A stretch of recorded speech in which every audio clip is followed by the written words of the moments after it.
Hello, আসসালামু আলাইকুম guys. আবারও নতুন একটা ব্লগ নিয়ে চলে আসলাম আপনার কাছে। তো আমার বন্ধু আজকে আমাকে চা খাওয়ার জন্য দাওয়াত দিল, কল দিল। তো আমি আস্তে আস্তে করে বের হলাম ঘর থেকে। বের হয়ে দেখতেছি ভাই যেভাবে বৃষ্টি পড়তেছে রাস্তায়, মনে করেন যে রাস্তা অবস্থা খুব খারাপ।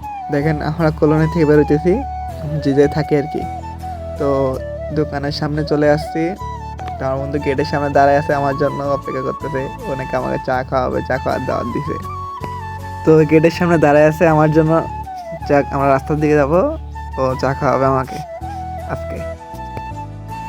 তো বন্ধু আমার চা খাওয়াবে বলে ডেকে এনে এখন চা খাওয়াচ্ছে না।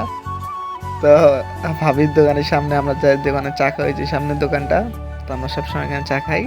তো ওর ফোনটা নিয়ে একটু ঘাটাঘাটি করতেছিলাম, দেখি কি করা যায়। ও বলে চা খাওয়াবে না, ওর ফোন নিয়ে রেখে দিয়েছি আমি হাতে। তো অনেকক্ষণ জোরাজোরির পর ও রাজি হইলো, হ্যাঁ খাওয়াবে। তো বন্ধু আমার চার দাওয়াত দিয়ে বসা রাখছে এখানে, বসে আছি। চার দোকান আমার সামনে, মাগার কিছু খাওয়াচ্ছে না ওর বন্ধু। তো কথা আজগর আজগর আজগর, এক কাপ চাই তো 10 টাকা, বেশি না। খাবে?